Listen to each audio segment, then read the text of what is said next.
Well, you don't have to run. You just have to know I'm going to start at 10:05.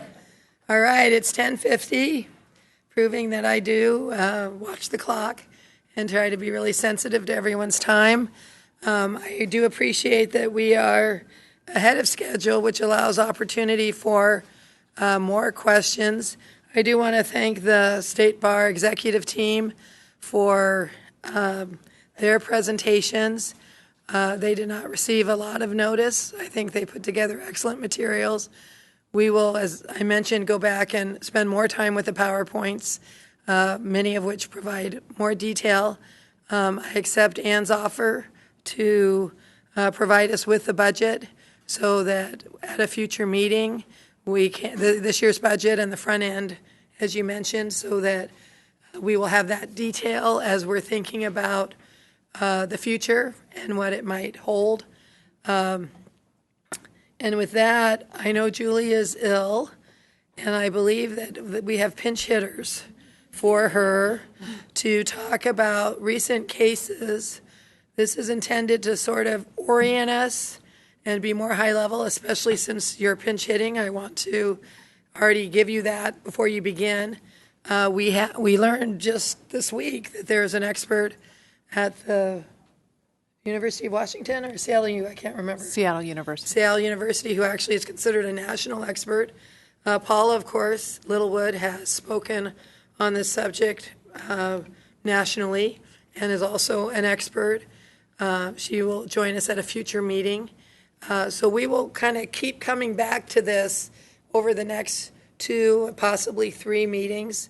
And so I really appreciate you doing it, but I don't want you to feel like you have to be so, that we will be talking about this a lot because it sort of frames a lot of the discussion and part of the reason why the court wanted to have this work group so that we were ahead of it and not having to be reactive later.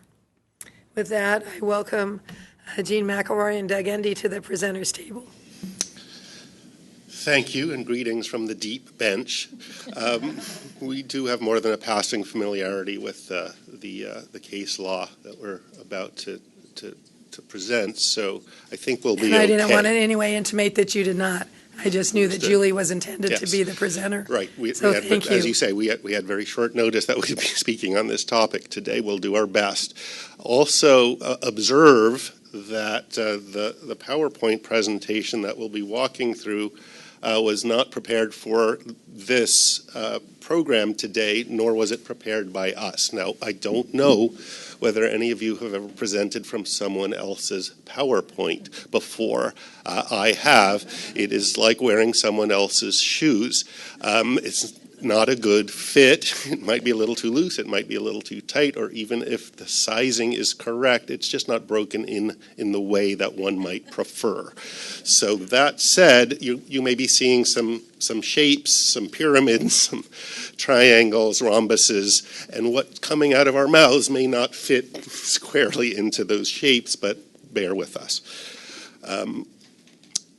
We're going to start, and I'm going to turn it over to Jean to talk about what is an integrated bar as a background for why certain United States Supreme Court cases may be relevant to integrated bars.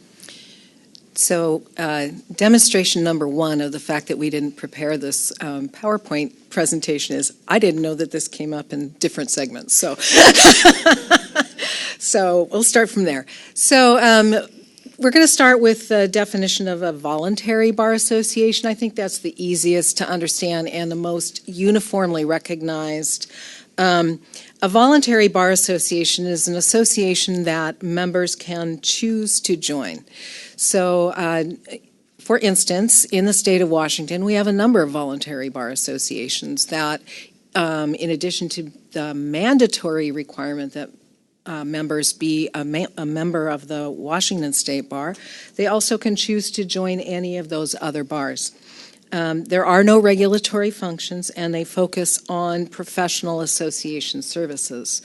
There are quite a few states where the state bar, whenever that term, state bar association, is used, that means a voluntary bar. They're primarily the in the northeast of the United States, but there are still quite a few of them. Then you have mandatory bar associations, and the mandatory bar associations vary in how they're set up and the functions that they perform. So, for instance, what it really means is that members are required to join the bar, but the bar may or may not administer any regulatory functions.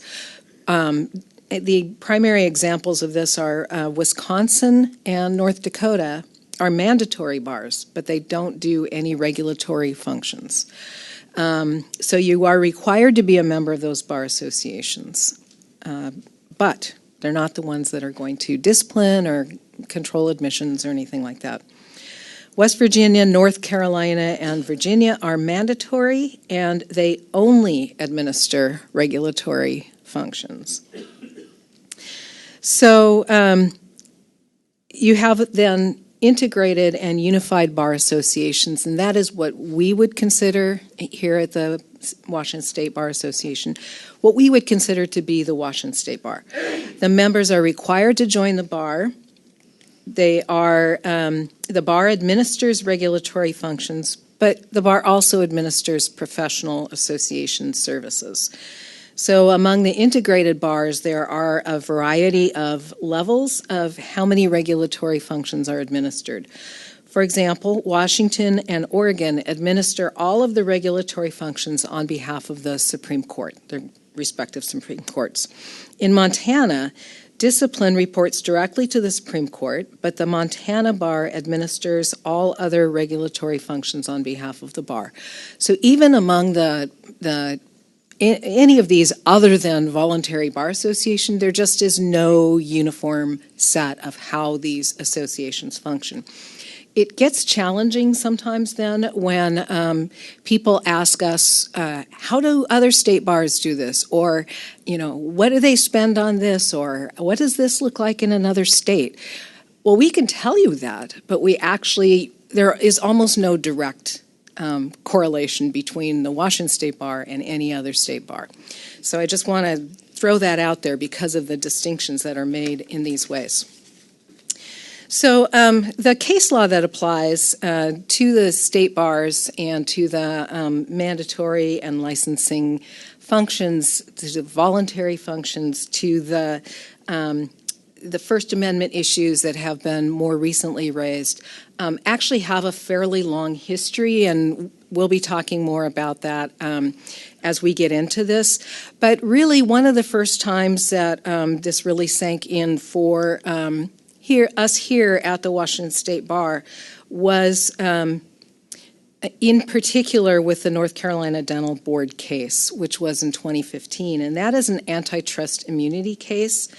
And that case dealt with a state agency that was made up of market participants who actually performed certain regulatory functions. And so they engaged in activity that was the dental board, which was made up primarily of dentists, engaged in activity that limited the ability of others who were not dentists to perform teeth whitening functions. And if that may seem like that's quite a stretch, but if you look at the regulations under which they were operating, they were one of the functions of dentistry was defined as teeth whitening and removing accretions from the teeth.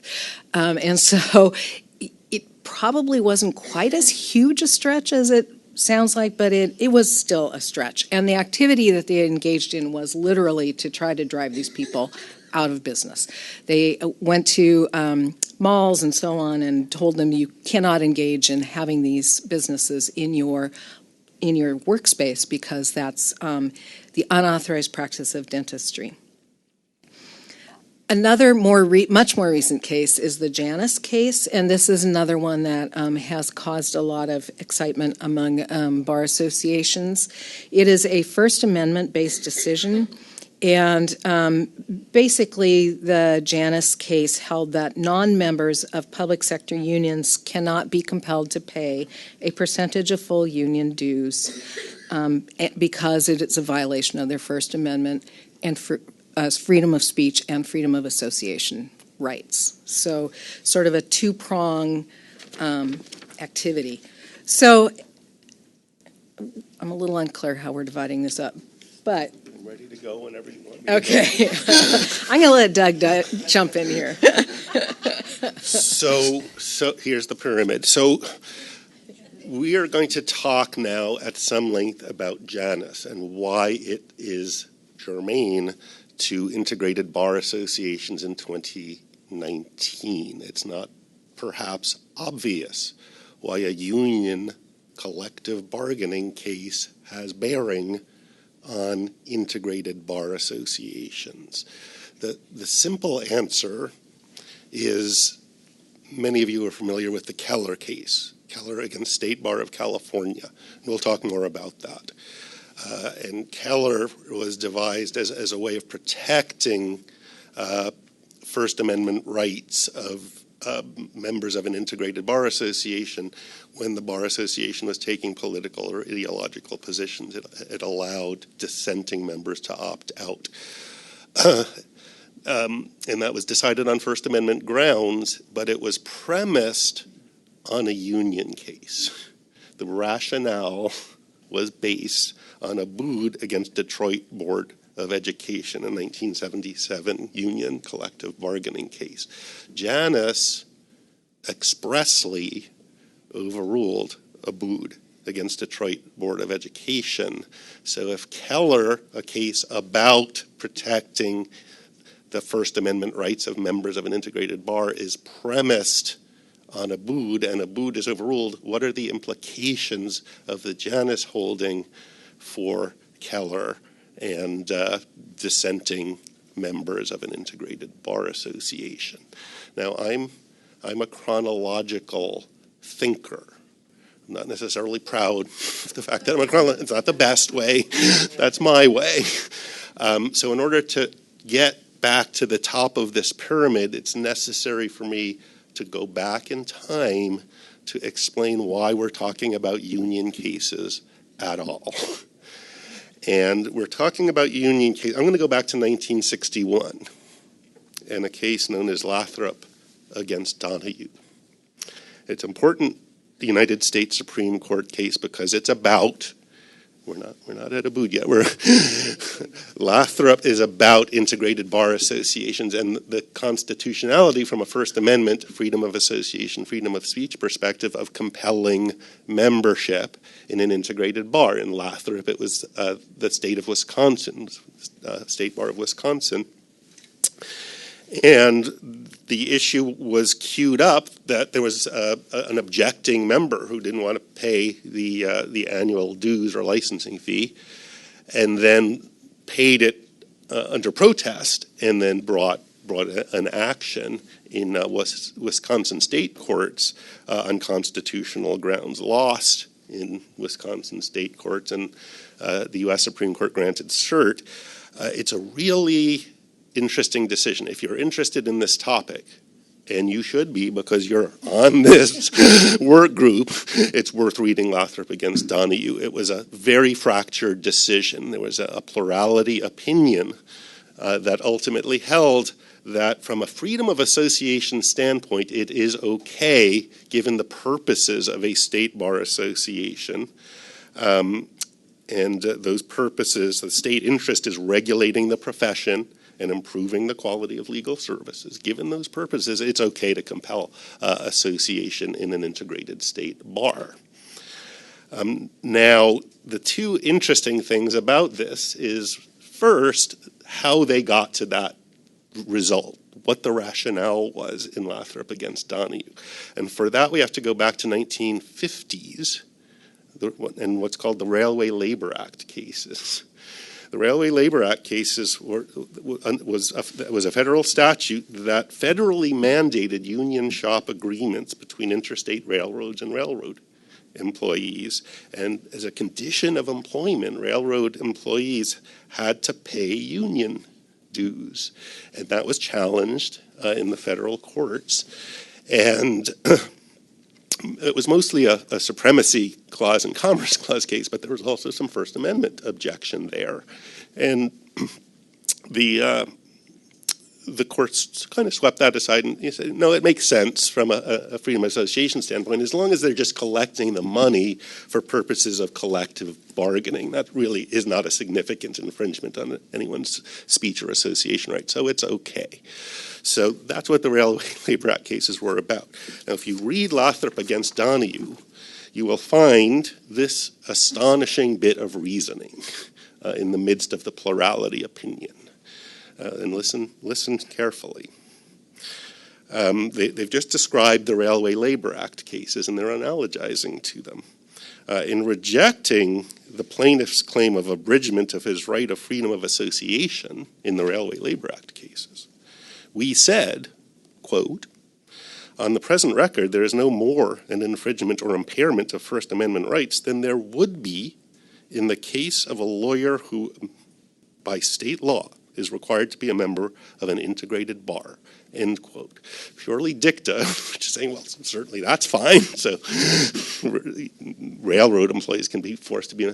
So now in Lathrop against Donahue, they're reflecting back. We thought that in 1956. Surely we must have been right when we said that then, so we're holding that now. And that is, if you will, the original sin of tying integrated bar constitutional analysis to union cases and collective bargaining cases.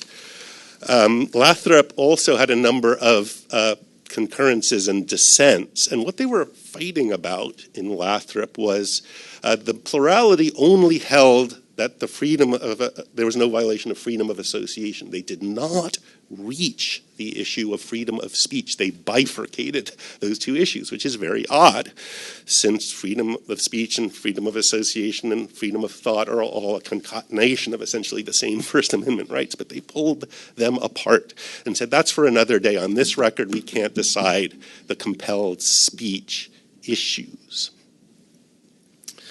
So along comes Abood. We have to go back now. Yeah, I'm going to talk about Abood. So Abood is decided in 1977, and I've already touched on that. It's a union case. Now you know why it's significant, because union cases are dictating the outcome in integrated bar cases. And Abood against Detroit Board of Education was an agency shop case, and it held that collective bargaining agreements provisions and agency shop arrangements under state law and public sector union situations are permissible, but First Amendment prohibits the union from requiring paid contributions that are used for political or ideological causes. So to the extent any of those payments made to a union are being used for political or ideological reasons as opposed to collective bargaining, contract administration, and so forth, that's not permissible under the First Amendment. So there has to be a mechanism by which dissenting payers in an agency shop arrangement can opt away from their money being used for those political or ideological causes. So a whole line of case law and whole methodologies arose out of Abood as to how to accommodate the First Amendment interests of objecting agency shop payors in union situations. So let's jump to Keller now. Keller is an integrated bar case. It came out of the State Bar of California, and dissenting members were unhappy with positions being taken by the State Bar of California on legislation, on political causes, on ideological ideas, and they brought action in California state courts on constitutional grounds. And what they were after was that First Amendment freedom of speech decision that was left aside in Lathrop against Donahue. Remember, Lathrop said, no freedom of association problem, freedom of speech another day. So along comes the Keller case. It gets to the United States Supreme Court, And this is 1990. And the United States Supreme Court now decides the speech piece of this issue. And they decide it by analogizing to Abood.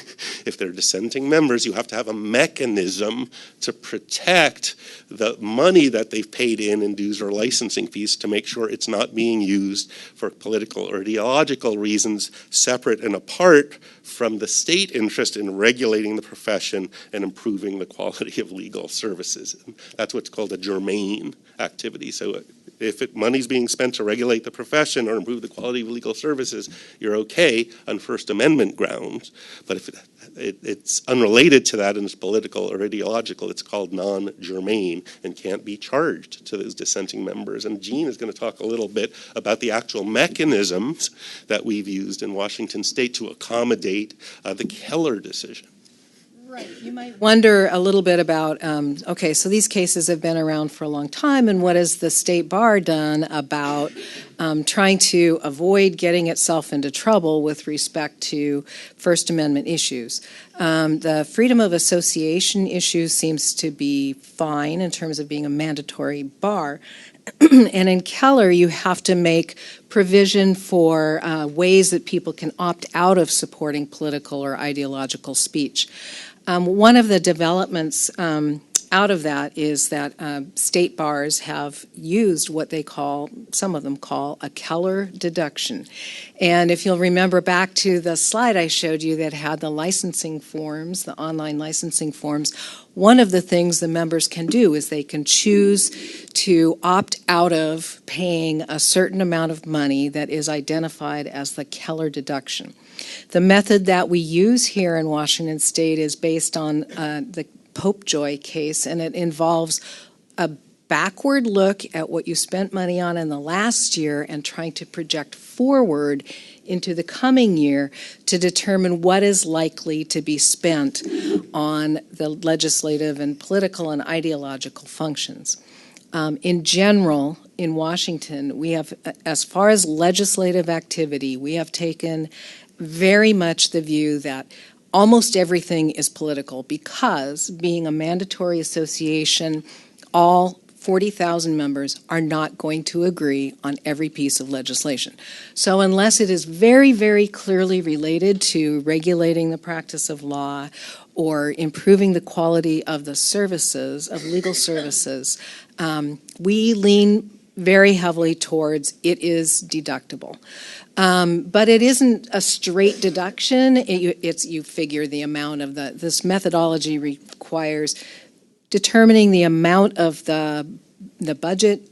In this case, we use the legislative budget, and how much of that is used to support these bills, and then you figure what percentage of the entire budget that is, and then you figure out how that relates on a per-member basis to what people pay. And we have that all laid out on our website. It contains a detailed explanation of how we determine the Keller deduction every year. Some years it's gotten as high as almost $7. This year I think it's $1.50 or something in that range. It really depends on how much activity there was in the legislature and how that relates to the budget. If there are other activities that can very clearly be identified as political or ideological, we will also look into those. So, and we will figure those into the calculation as well. So there have been times when people have complained about activities that the bar has taken to educate people. One of the most recent ones I can think of is Marriage Equality Act. The bar was doing educational fora around that, and some of the members felt that was political or ideological, and so that was factored into the Keller deduction, and members were allowed to deduct some money for that. So there is sort of this multi-prong analysis, and some of it we just take the budget amount that was spent on certain activity and figure that in, and the legislative budget, we do this other process. That's me. Yes. So since 1990, we are all familiar with this Keller process that's designed to protect First Amendment rights, and in the annual licensing form, you can opt to to take the Keller deduction, and you pay a little bit less in the annual licensing fee, and many other integrated bar associations use the same or similar systems, and everything's going along nicely. Now let's jump back, and I'm going to bring it on home very soon. Let's jump back to the union cases for a moment. Remember what an agency shop arrangement is. An agency shop means that there's a union that's the exclusive collecting bargaining representative with a government. These are public sector union cases. And non-union members, you can still work if you're a non-union member, but you have to pay a special fee to the union in order to work in that field, because they are representing everyone's interest in the collective bargaining process. So non-union members are still benefiting from that work. Now, since Abood was decided in 1977, or at least in recent years certainly, there are those who have been attacking Abood and trying to get that case overruled. Those who strongly believe in the right to work, or maybe not so strongly believe in the role of unions in American life. But be that as it may, there are individuals and entities that have been going after Abood. And it got back to the Supreme Court in 2014 in a case known as Harris against Quinn, which was about mandatory fair share fees or agency fees paid by home care personal assistants in a program run by the state of Illinois. Now, the specifics of Harris v. Quinn are not that important. What's important to know is that the United States Supreme Court did not overrule Abood in that case, although it was asked to. The United States Supreme Court majority opinion in that case was very critical of Abood, but what they held was we're not extending Abood to this set of facts and circumstances. But what's of most interest in the integrated bar context is they said something about Keller in Harris against Quinn. And what they said in sum was this holding doesn't call Keller into question. Don't worry, Keller jurisdictions, quote, states have a strong interest in allocating to members of the bar rather than the general public the expense of ensuring attorneys adhere to ethical practices. So they're saying something to allay concerns about the ongoing vitality of Keller. Enter Fleck against Wetch, which is actually an Eighth Circuit case where a member of the State Bar of North Dakota challenged the integrated bar on First Amendment ground and sought to overturn Keller and Lathrop. The Eighth Circuit said, look, Keller is the United States Supreme Court authority. We're not overruling. So a petition for cert is filed and is pending in Fleck. Didn't they send it back to the Eighth Circuit? You're getting ahead of me, sir.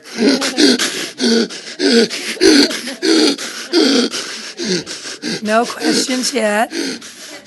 And when you ask them, you'll have to turn on your mic. But we know that you got ahead of yourself, and Doug is going there. So we will be patient and let him get there. Meanwhile, in our chronology, petition for cert in Fleck against Wet is pending when Janus against the American Federation of State, County, and Municipal Employees is decided. And Janus is where we started. Janus, union case, collective bargaining case, public sector unions were being assessed agency fees for their proportionate share of union dues attributable to activities germane to collective bargaining. That's an Abood scenario. The Janus plaintiffs were very specifically attacking Abood, and the United States Supreme Court very specifically overruled Abood in no uncertain terms, in many, many pages of analysis.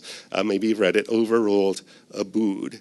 They applied exacting scrutiny in applying that decision, so state interest must serve a compelling governmental interest that cannot be achieved through means significantly less restrictive.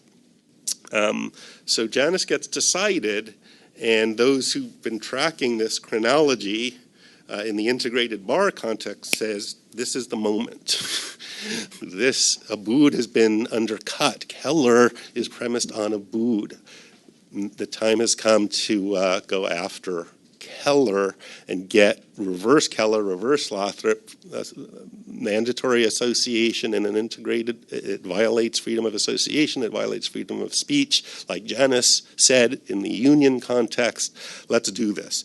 So lawsuits are filed, what we'll call Janus lawsuits, begin to get filed. There's one gets filed in Oregon now. There are two pending in Oregon. North Dakota in Fleck is already pending. There's a recent one filed in Texas, and we have some noises about Janus and some pending litigation that's currently on appeal in Washington State as well.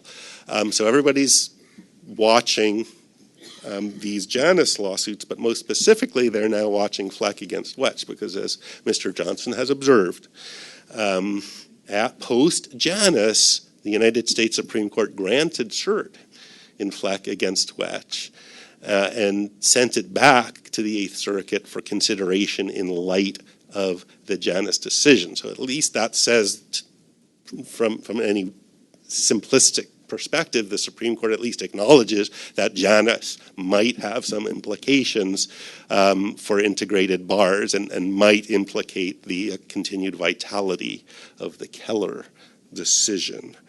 So all eyes currently on Fleck against Wetsch. Lawsuits still pending in various Janus lawsuits in various jurisdictions that are in various stages of procedural disposition. And we are now here in the Supreme Court's Bar Structures Work Group wondering whether and to what extent decisions like Janus and North Carolina Board of Dental Examiners should influence the structure of the Washington State Bar Association. I do have one other comment about the North Carolina case and where we are now. You may have wondered why Doug and I so strongly emphasized that nobody's license is granted and nobody's license is taken away without an order of the Supreme Court, and that is because that dental board case made it very clear that your actions that are taken to influence the ability of market participants to actually participate in the market must be taken under the direct and active supervision of your state actor. And in our case, the legislature has been absolutely hands-off from the Bar Association for many, many years, so it would be very difficult to claim that they are our state actor. The Supreme Court is, in fact, our state actor that allows us to do these, engage in these activities, and they are the ones that issue these orders. So very direct, active supervision of everything that we do that affects the license and ability to practice law in this state. And we've done everything, pretty much everything we can think of over the last number of years to make sure that that is very clear, and that happens every time. And just a footnote or a coda from me. I mentioned that Janus applied the exacting scrutiny standard in performing its constitutional analysis. Now, exacting scrutiny is not the highest level of constitutional scrutiny. Strict scrutiny is the highest level of constitutional scrutiny. Now, the Janus court said it didn't need to reach the issue of whether strict scrutiny would apply in these kinds of cases because the arrangement in Illinois in that case didn't even pass exacting scrutiny. So we don't have to worry about whether it passes strict scrutiny. But they, I think, pretty clearly hinted that in cases where First Amendment rights of freedom of speech and freedom of association are at stake, probably if when push comes to shove, strict scrutiny would be the standard, the least restrictive means test.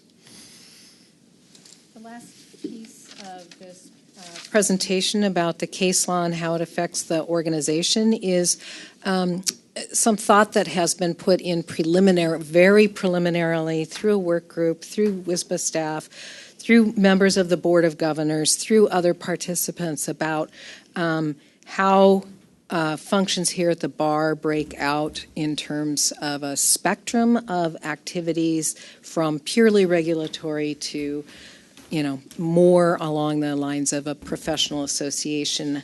I believe that you have these materials in your materials, and I just point that out. That's very, very preliminary thinking on a 30,000-foot level, because obviously any one of these functions you could dive down into and start making some differentiations. I think that's it. As Doug correctly indicated, this was a very deep bench, and I really appreciate the detail that you provided and the background. I think it will help us. We will provide links to the additional cases that have been mentioned, so they'll be easily referenced.